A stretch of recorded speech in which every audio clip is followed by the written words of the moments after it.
Dear Papa Van, magandang tanghali po sa lahat ng mga kabarangay natin na nakikinig ngayon. Ako po si Prince na laging sumusubaybay sa programa niyong Barangay Love Stories. Gusto kong i-share sa inyo at sa ating mga kabarangay ang experience ko. Kapulutan sana ng aral ang mga nagawa kong pagkakamali at mga desisyon sa buhay na pinagsisisihan ko ng sobra ngayon.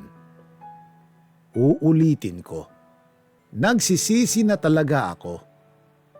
Kaya ngayon, itong pagsulat ko sa inyo, ang paraan ko para sabihin sa mga taong nagawan ko ng pagkakamali na kahit hindi nila ako mapapatawad, ay kinikilala ko ang kamalian ko. Gusto kong simulan ang kwento ko noong 4th year high school pa lang ako. Madalas kasi ako noon tuksuhin ng mga katropa ko kay Sabrina. Kapitbahay namin si Sabrina at 3 taon ang tanda niya sa akin. Hindi pa man kami pinanganak sa mundo ay magkapit-bahay na kami dahil sa mga magulang namin. Magkakilala na kami mula pagkabata. Nakita ko siyang lumaki katulad ko. Huminto siya sa pag-aaral dahil kailangan pang mapagtapos ang nakatatanda niyang kapatid. Maganda siya at mahinhin. Ang alam ko, crush din niya ako pero dahil sa sobrang mahiyain niya, ay never niyang pinaalam sa akin yon. Naghihintay lang pala siya na lumapit ako sa kanya dahil sa panunukso at pag-uudyok ng mga tropa, sinimulan kong umaligid sa kanya at niligawan ko siya. Nung una, hindi siya naniwala sa akin. Akala niya na face lang ito ng pagiging binata ko at hindi pa ako seryoso sa nararamdaman ko. Para sa kanya, hindi ko pinag-isipan ang lahat. Pero sinabi ko sa kanya na kahit may gatas pa ako sa labi, alam kong gusto ko na siyang maging girlfriend. Kaya patuloy lang ako sa panliligaw ko sa kanya at nung 18 years old na ako, si Sabrina ang naging first girlfriend ko. Sobrang saya ko sa mga araw na yon, Papa Van, dahil ganap na akong binata at di ko na poproblemahin kung walang magkakagusto at tatanggap sa akin bilang boyfriend dahil napasagot ko nga si Sabrina. Naiinggit sa akin ang iba kong barkada na mas nauna pa raw akong magka-girlfriend kesa sa kanila. Puro kasi panunukso ang alam nila kaya naunahan ko silang magkaroon ng love life. Ako naman, gusto kong seryosohin ang relationship namin ni Sabrina at gusto kong may mangyari sa aming dalawa dahil curious ako kung ano ang feeling na gawin yung maging iisa na ang 2 taong nagmamahalan. Mga ilang ulit din ako nag-attempt na yayain niyang ibigay ang sarili niya sa akin pero nabigo ako. Ayaw niya dahil natatakot siyang gawin namin yun. Pero nung natapos na ako ng high school, dumating ang isang gabi na isinuko na rin niya ang pagkababae niya sa akin, Papa Van.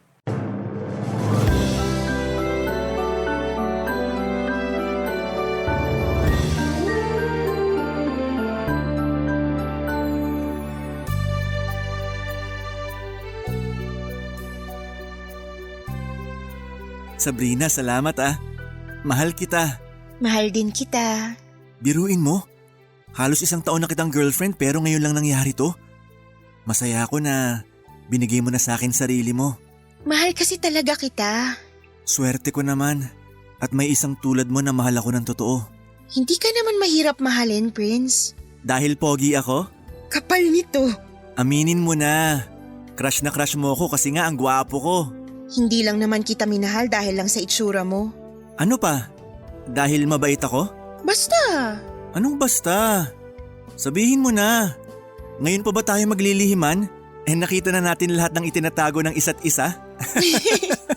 Ikaw talaga. Alam mo kasi, nakita ko na wala nang dahilan para hindi ko ibigay sa'yo ang sarili ko. Nangyari to kasi mahal na mahal kita. Mahal na mahal din kita. Sobrang saya ko. Hindi pa rin ako makapaniwala. Maniwala ka na. Ginusto natin to. Pakis nga. Masaya ako sa nangyari. Ganun pala yung pakiramdam. Nung una, hindi ko na-enjoy kasi nag-aalala ako sa pwede mangyari pero habang tumatagal, ikaw at ang pagmamahal natin sa isa't isa na lang yung iniisip ko. Ako rin naman. Natakot ako nung umpisa pero napalitan lahat ng saya. Lalo na nung hindi mo talaga tinanggal yung mga mata mo kakatitig sa akin. Ang gwapo mo kasi. Ako lang to. Di sinabi mo rin. Pakipot ka pa kanina. Oo na. Maganda ka, kaya bagay tayo. Kung magkakaanak tayo, sure akong gwapo't maganda. Huy! Ano pinagsasabi mo magkakaanak tayo? Hindi pa naman ngayon, nasabi ko lang naman. Pero kung sakali, matagal pa yun. First time pa lang na may nangyari sa atin eh. Pero baka nga mabuntis ako. Paano kung mabuntis ako? Hindi ka naman gumamit ng proteksyon kanina. Hindi ko naman alam na mauuwi sa ganito. Napapayag ka, kaya hindi ako handa. Hindi ako nakapagdala ng kapote. Hayaan na natin, nagkabiglaan eh. Tsaka, ginusto ko rin naman to. Yun naman pala eh. Kaya relax ka lang. Parang, ngayon pa lang ako nahihimasmasan matapos ang lahat ng nangyari. Prince, sana lang talaga hindi ako mabuntis. Paano kung mabuntis nga ako, Prince? Pananagutan naman kita kung sakali. Hindi naman yan yung inaalala ko. Alam kong mahal mo ko at kaya mo kong ipaglaban sa mga magulang mo pero pareho tayong wala pang natatapos. Paano na pag-aaral natin? Paano na yung future natin? Hindi naman tayo mayaman. Kailangan nating makatapos. Ayoko mabuntis. Hindi yan. Huwag mo na kasing isipin. Kinakabahan ako. Ayoko pa talagang mabuntis eh. Huwag ka na mag-overthink. Natatakot lang ako. Ang isipin mo, mahal natin ang isa't isa. Huwag mong isipin na mabubuntis ka. Kanina lang ang saya natin tapos ngayon umiiyak ka na. Masaya naman ako eh. Kinakabahan lang talaga ako na baka mabuntis ako. Sige na, tahan na. Mahal kita. Mahal din kita. Ipangako mo sa akin na hindi mo ako iiwan ah. Pangako, hinding-hindi kita iiwan. Kita ko talaga sa mga mata ni Sabrina na sobrang nag-alala siya sa maaring kahinatnan ng ginawa naming dalawa. Pero wala namang nangyari. Hindi siya nabuntis. Kaya nagkaroon ulit kami ng lakas ng loob para gawin ulit yon ng maraming beses hanggang sa nabuntis ko na pala siya bago kami naghiwalay dahil may nanligaw sa kanya na ibang lalaki. Nagpaliwanag siya na umaaligid lang yung lalaki pero ako pa rin ang mahal niya. Nang malaman naming buntis si Sabrina ay doon na kami natauhan. Wala nang atrasan. Nakabuo kami ng isang buhay na nasa sinapupunan niya. Nabuo ang sanggol na yon dahil sa pagmamahalan naming dalawa. Hindi namin yon ipinaalam sa iba kahit sa mga magulang namin. Pero nalaman pa rin nila ang tungkol doon. Hindi naman maitatanggi ang pagbabago sa tiyan ni Sabrina. Sobra ang kaba na nararamdaman namin. Natatakot kami na hindi na makapag-aral. Matatali na kami sa pagiging mag-asawa at hahanap na ng paraan para buhayin ang aming anak. Kinausap ako ng magulang ni Sabrina. Nangako akong pananagutan ko ang anak nila. Pero nang nalaman yon ng magulang ko ay pinagalitan ako, Papa Van. Sobrang sakit para kay Mama na malaman niyang nakabuntis ako. Na parang lahat ng pangarap niya sa akin ay biglang nawasak dahil sa kagagawan ko. Sabi ko naman sa kanya na magsisikap ako para sa sarili ko at sa pamilya ko, pero hindi yun ang gusto ni Mama na mangyari sa akin. Bata pa raw ako at bunga ng pagiging immature ko ang nangyari sa aming dalawa ni Sabrina. Kapag si Mama na ang nagsasalita ay parang walang lumalabas sa bibig ko. Malakas ang personality ng Mama ko at pakiramdam niya parating tama ang mga sinasabi at pinaniniwalaan niya. Kaya bilang anak niya, siya lang dapat ang paniniwalaan ko dahil nga mas marami siyang karanasan sa buhay. Papunta pa lang ako, ay pabalik na siya at tapos na niyang ma-experience ang mga ma-experience ko pa lang. May nasasabi talaga si Mama sa lahat ng bagay. Sinabihan niya ako na papuntahin si Sabrina sa bahay at gusto niyang kausapin kaming dalawa. Kahit takot si Sabrina ay nilakasan niya ang loob niya para lang sa paghaharap na yon.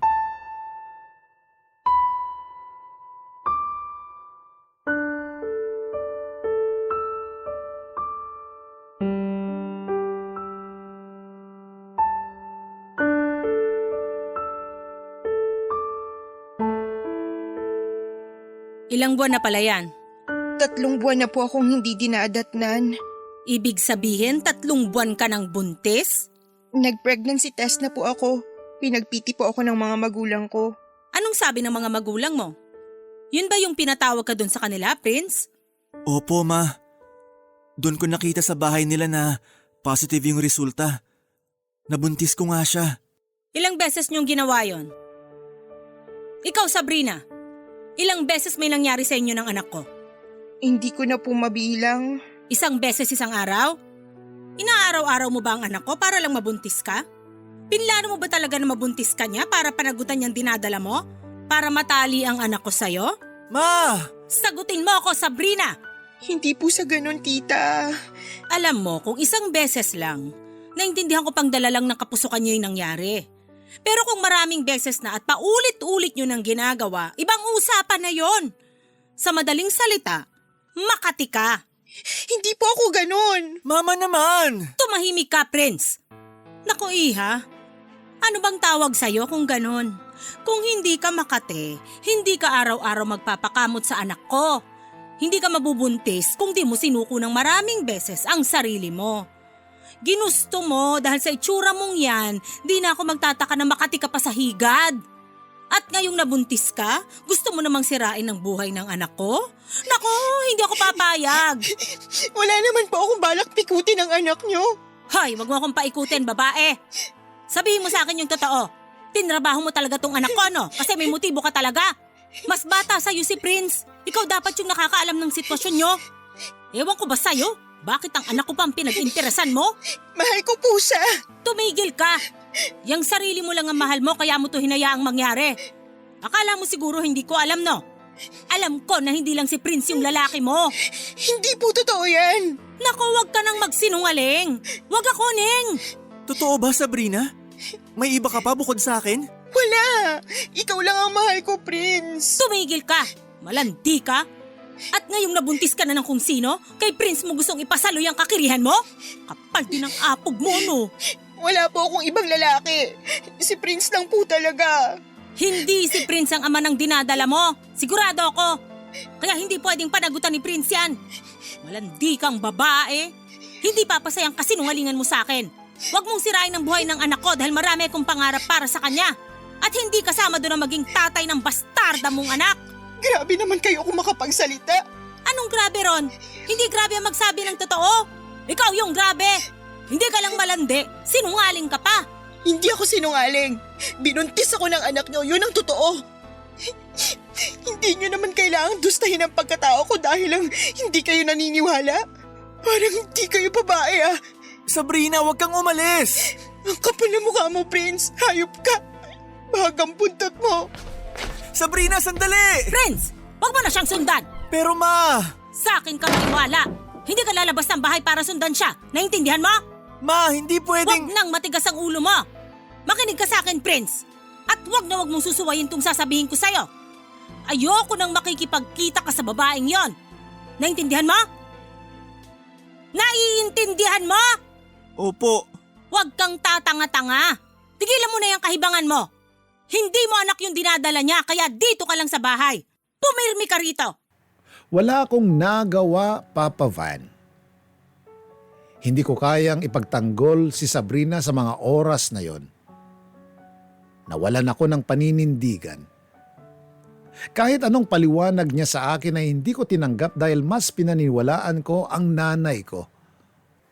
Nakita ko namang nagmamalasakit lang ito sa akin noon. Naniwala ako na niloloko lang ako ni Sabrina at hindi naman sa akin ang batang dinadala niya dahil may iba pang lalaki sa buhay niya. Isang matinding away ang nangyari sa mga magulang namin. Magkapit bahay nga kami pero parang nagkaroon ng mataas na pader sa pagitan namin. Hindi na kami nagpapansinan at halos hilingin na namin noon na kusa na lang mapunta sa magkabilang lugar ang tinitirhan namin. Nasaktan ako ng husto sa paghihiwalay namin ni Sabrina, Papa Van. Mahal ko siya pero hindi pala sa akin ang batang dinadala niya. Dapat lang na hindi ko siya ipaglaban dahil pinagtaksilan niya ako. Naisip niya siguro na kaya niya akong i-manipulate dahil mas matanda siya sa akin. Mabuti na lang at may magulang pa rin ako na handang punahin ang lahat ng ginagawa ko noon. Pero pagkatapos ng di namin pagkakaunawaan ni Sabrina ay may nalaman ako na nakapagpabago ng isip ko tungkol sa kanya. Maraming pagkakataon na gusto kong lapitan si Sabrina pero hindi ko magawa dahil bantay sarado rin ako ng mga magulang ko at ganun na rin si Sabrina.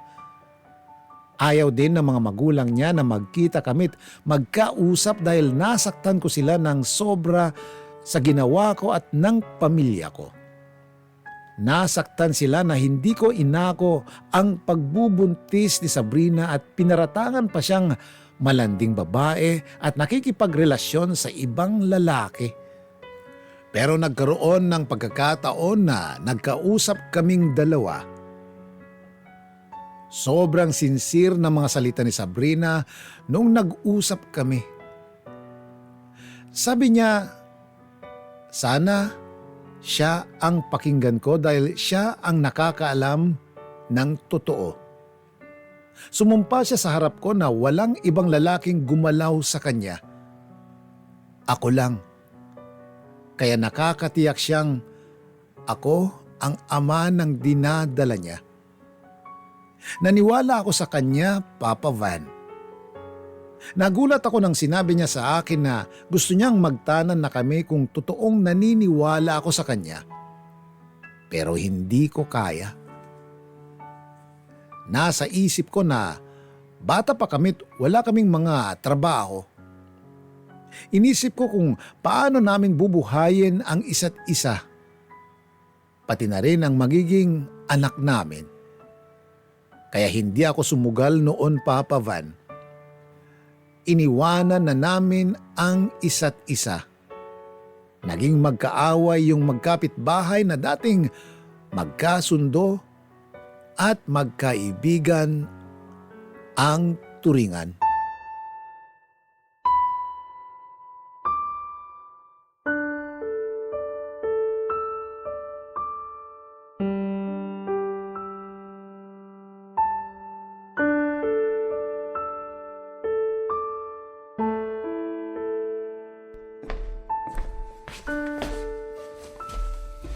Prince, Ma? tatakas ka na naman no? Ma! Gusto ko pong puntahan si Sabrina. Bakit? Nangangati na naman ba yung babaeng yon dahil nakapanganak na siya? Huwag mo sabihin gusto mong kamutin.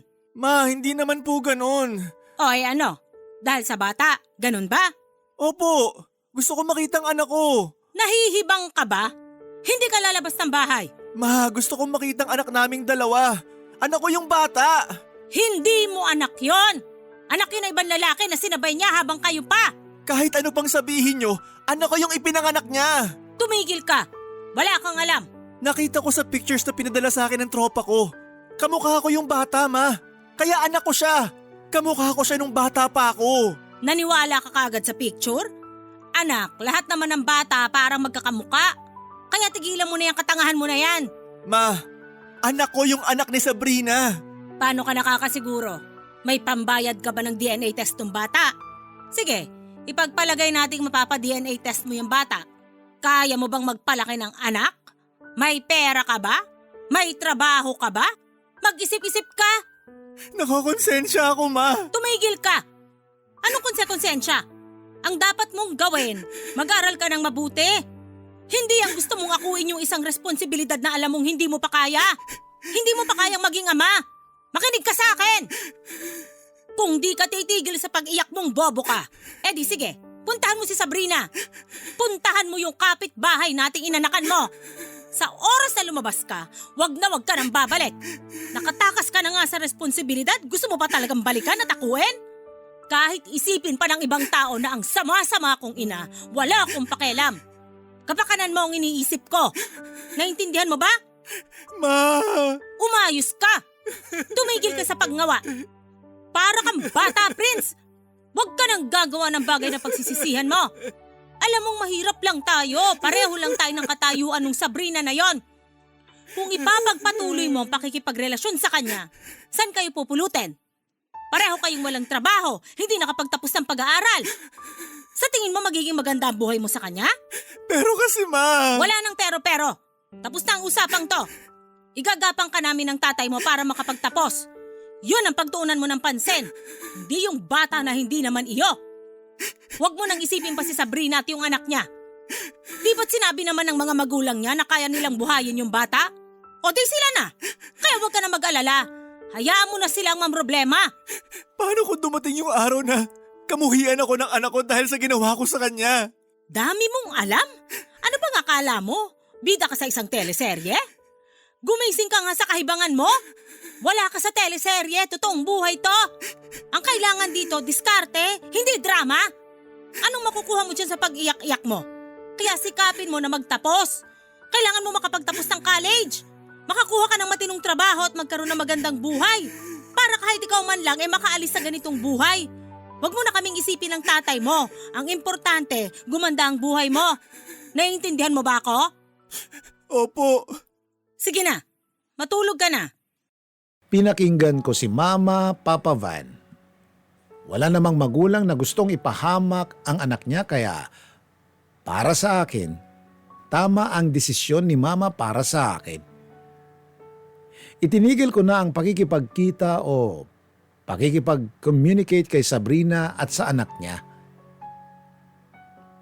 Inisip ko na lang na hindi ko nga anak ang bata para hindi na ako mabagabag sa bawat gabi. Ang dating pag-ibig ay napalitan ng galit. Hindi na kami nagpapansinan ni Sabrina. Nakikita kong gusto niyang mag-move on at hindi na ako pinakilala sa anak niya na ako ang ama. Matapos ang halos 2 taon ay may pinakilala sa akin ang nanay ko.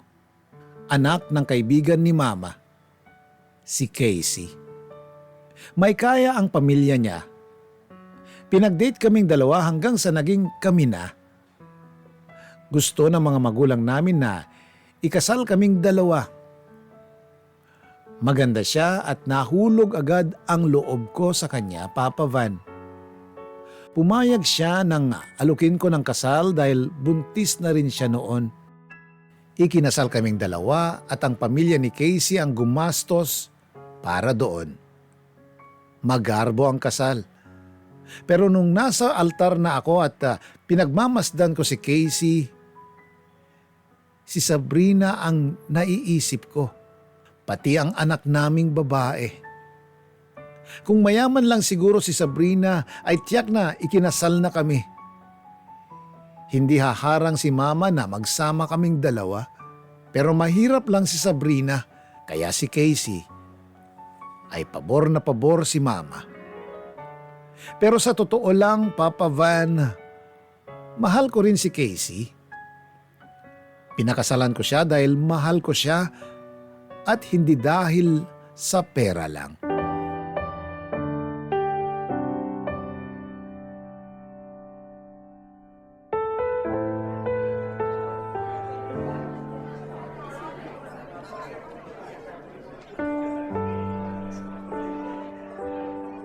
Sobrang saya ko, mahal. Kurutin mo nga ako. Parang nananaginip lang ako. Casey, hindi mo na kailangan pang kurutin. Eto, hahalikan na lang kita. Mwah! Lahat ng to hindi pa naginip. Kasal na tayong dalawa, mahal. Asawa na kita. Magiging magulang na tayo soon. Sana maging maayos yung panganganak ko.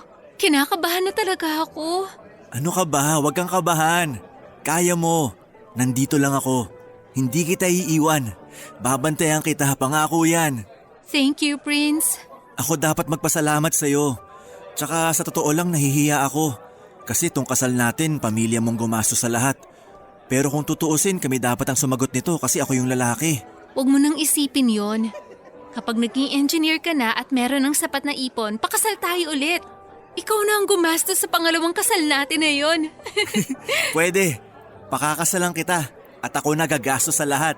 Aasahan ko yan, mahal. Pero ngayon, magsaya muna tayo sa kasal natin. At dahil buong pamilya ko yung gumastos, no offense, mahal, gusto ko lang na ipangako mo sa akin na hinding-hindi mo ko lolokohin. Oo naman. Hinding-hindi kita sasaktan. Ikaw lang at ang magiging anak natin ang mamahalin ko. Panghahawakan ko yan. Alam mo naman na hindi rin maalis sa isip ko yung dati mong girlfriend. Yung kapitbahay niyo, may anak pa kayo. Mahal, hindi ko anak yun. Hindi ako ang tatay ng bata. Huwag ka na mag-isip ng kung ano. Casey, tama ang anak ko. Faithful sa'yo si Prince at wala sa kalingkingan mo yung Sabrina na yon. Gusto niya lang na may managot sa ginawa niyang kalandian sa mga lalaki. Kala niya yata mauuto niya ang anak ko. Pero nagkamali siya dahil alam ko yung mga pinaggagawa niya. Sawsawan ng bayan yung babaeng yon. Please, wag mo na siyang isipin para hindi masira yung moment nyo. Kasal nyo ni Prince ngayon. Dapat ang pagbuo ng pamilya nyo ang pinag-uusapan nyo. Tama po kayo, ma.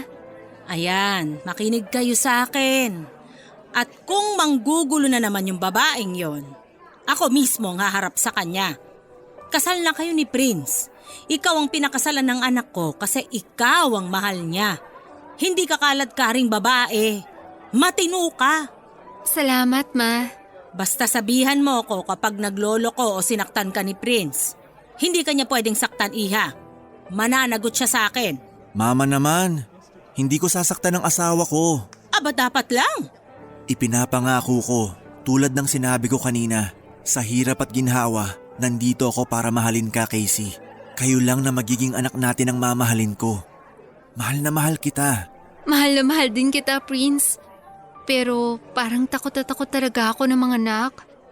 Tama na siguro yung isang anak lang. Naku, tama rin naman. Pwede ka nga mag-contraceptive, Casey, kung sakali. Ang importante, may isang anak na kayo. Opo, ma. Mas mabuti na rin na isa lang yung anak namin para mas maibuhos ko lahat ng pagmamahal ko sa kanya. Kinakabahan man ako pero excited ako na makita ko yung magiging anak namin ni Prince. Ako rin. Excited na ako sa anak natin. May tatawag ng lola sa akin. Lola Paloma. Nakakatuwa. Bagay na bagay, pero dapat mas sosyal. Mamila! Mamila? Naku, mukhang mas gusto ko yan ah. Papa Van, mahal ko si Casey. Nagpakasal ako sa kanya. Hindi dahil sa katayuan niya sa buhay. Totoo pong mahal ko siya pero nung panahon na yon, masakit sa akin ang ginawa kong pag-deny sa anak namin ni Sabrina Dahil parang nakikita ko noon ang sarili ko sa bata habang lumalaki ito. Nagsinungaling lang ako sa harap ni Casey para iparamdam sa kanya na totoo ang pagmamahal ko. Minsan talaga kailangan nating magsinungaling para pagtakpan ang lahat. Para hindi maramdaman ng tao na hindi tayo totoo sa kanila. Ang kasinungalingan pa yung nagbibigay ng katotohanan para sa kanila. Noong pinanganak na ni Casey ang anak namin ay mas naging matibay ang panindigan ko na siya lang ang mamahalin ko. Hindi ko na dapat isipin na magkakaroon pa kami ng relasyon ni Sabrina o ang anak namin. Buo na ang loob ko, Papa Van. Naburahin na si Sabrina at ang anak namin sa buhay ko. Kahit magkapit bahay lang kami, para sa akin ay wala kaming nakaraan. Sinisiguro ko na lang na maayos ang binuo kong pamilya. Dahil pareho na kaming bata ni Casey at hindi nakapagtapos ng pag-aaral ay napilitan akong magtrabaho. Pinagawan kami ng mga magulang niya ng internet cafe para may mapagkunan kami ng panggasto sa araw-araw at para hindi naman ako magmukhang batugan. Huminto si Casey sa pag-aaral dahil kailangan niyang alagaan ang anak namin. Pareho kaming huminto sa pag-aaral dahil ako naman ang nagbabantay ng internet shop.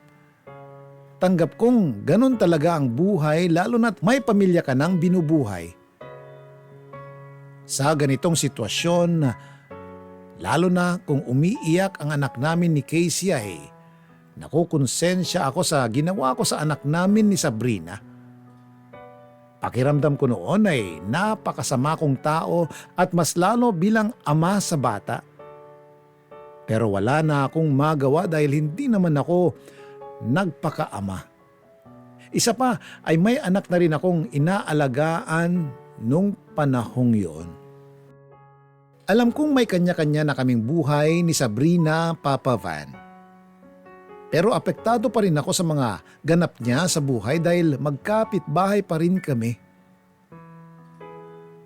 Kundi ako nakapagpatuloy sa pag-aaral ko, nakapagtapos naman si Sabrina ng kurso niya sa college. Naging malusog ang aming anak na hindi ako kinikilalang ama. At ang masakit pa, nakikita ko pa noon kung paano makipaglambingan ng anak ko sa bago niyang boyfriend. Parang sila ang mag-ama. At feeling ko na dapat ako ang lumalambing sa bata. Ayaw ko man isipin pero nagseselos ako. Sa pagsasama namin ni Casey, walang araw na hindi kami nag-aaway. Nagseselos siya tuwing may pagkakataong nahuhuli niya ako na tumitingin kay Sabrina kahit di naman yon sinasadya. Hindi naman niya tinatanggap kahit anong paliwanag ko. Inuulit-ulit niya sa akin na ang pamilya niya ang nagpapakain sa amin, ang nagbigay ng pagkakakitaan namin. Pero pinagtatrabahuan ko naman. Hindi naman ako batugan na humilata lang. Hindi ako ganun, Papa Van. Pero masakit kapag galing mismo sa bibig niya na parang ginamit ko siya at ang pamilya niya para lang sa pera. Dahil kung pera-pera lang talaga sana ay humanap na lang ako ng babae na mayaman talaga para hihilata na lang ako. Kung si Sabrina kaya ang pinaglaban ko, baka iba ang naging buhay ko. Dahil sa pagkakaalam ko, maraming pangarap si Sabrina para sa aming dalawa. Sabi niya sa akin na kapag may panganak niya, ang anak namin ay gusto niyang bumalik sa pag-aaral para kapag nakapagtapos siya ay kaya naming suportahan ang pag-aaral ng mga anak namin. Nagawa ni Sabrina ang makapagtapos, pero ako, Parang kandilang nawawalan ng apoy para mangarap, lalo na't araw-araw na lang akong inaaway ni Casey.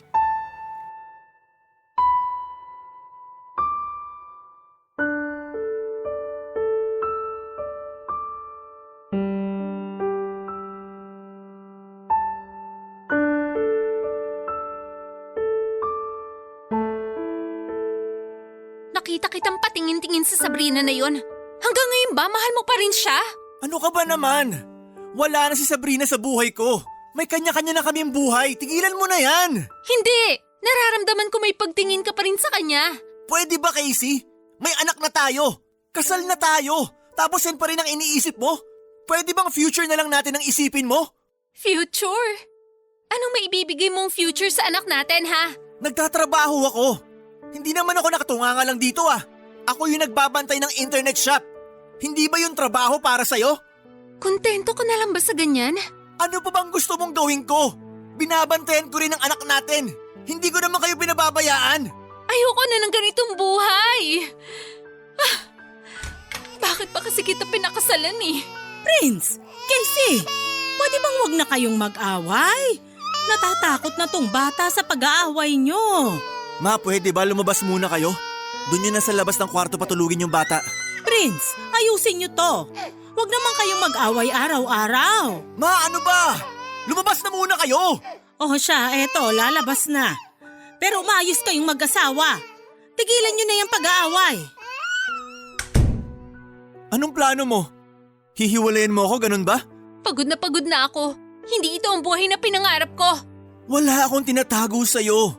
Wala kaming tinago sa'yo, Casey. Alam mo naman, alam ng pamilya mo na hindi kami mayaman. Hindi ako nagkunwari sa'yo. Alam ko yun. Kasalanan ko rin na naniniwala ako magbabagong buhay mo dahil sa tulong ng parents ko. Pero hindi eh. Forever na yata tayong ganito. Oo na! Forever na tayong ganito. Forever na akong ganito. Nagbabantay sa internet shop, walang natapos, walang future. Ganito na ako. Okay ka na? Hindi ako okay. Ayoko ng ganito. Anong ayaw? Gusto mo nga akong hiwalayan. Bakit? Hindi ba ito naman yung gusto mo? Para maakit mo na yung Sabrina na yon at maging kayo ulit? Nakapagtapos na siya ng pag-aaral, pwede na siyang tanggapin ng mama mo. Ah! Bakit mo ako sinampal? Ang kapal ng mukha mo. Masakit bang marinig yung totoo? Casey, sorry. Hindi ko sinasadya. Huwag mo akong hawakan! Sorry, mahal. Huwag mo akong hawakan! Ilang beses mo na ako sinaktan, Prince! Ilang beses mo pa akong kainsaktan, ha? Kasalanan mo naman eh. Ano? Ako? Ah, ang kapal talaga ng mukha mong hayop ka! Siguro nga mali lang talaga yung naramdaman ko sa'yo noon. Sana talaga hindi na kita pinakasalan! Kung alam ko lang na magiging impyerno yung buhay ko ngayon kasama ka, hindi na sana kita pinakasalan! Kung ganito rin naman, na araw-araw mong ipapamukha sa akin na wala akong kwenta, na wala akong mararating sa buhay kasi mahirap lang ako at di rin nakapagtapos sa pag-aaral. Sana nga, hindi na kita pinakasalan! Ayoko na! Hindi na ako masaya! Hindi ako naging masaya sa'yo! Ano? Tama ba yung narinig ko na maghihiwalay kayo? Opo, hindi ko na po kaya makisama sa anak nyo. Wala na ngang may pagmamalaki. Nananakit pa ng babae. Casey! Prince! Ano ba naman kayo? Huwag kayong maghiwalay. Tama na, ma. Kung ayaw na ni Casey, titigilan na tong kagaguhan na to. Ayoko na rin. Tama lang na maghiwalay na kaming dalawa. Dahil sawang-sawa na ako sa bunganga niya. Tuluyan kaming naghiwalay ni Casey, Papa Van. Isinama niya ang anak namin. Pinasara din ng mga magulang niya ang internet cafe at ibinenta ang lahat ng computers. Nawalan ako ng hanap buhay at parang nawalan na rin ako ng buhay. Hindi ko na rin nakikita si Sabrina dahil lumipat ito ng tirahan dahil sa kanyang trabaho. Ang anak namin ni Sabrina ay naiwan sa bahay nila.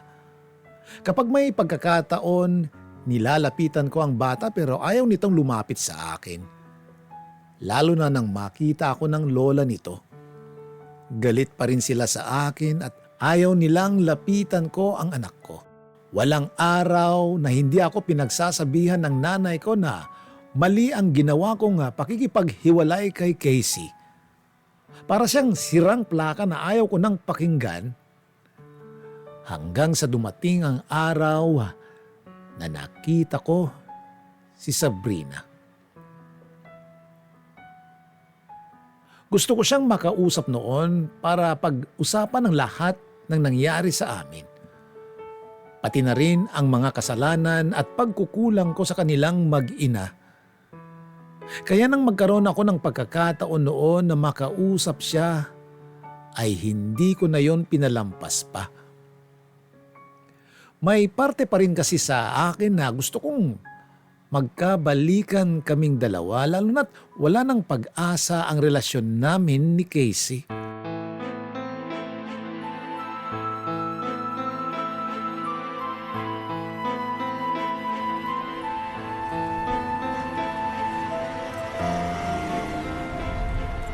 Sabrina, hintayin mo ako.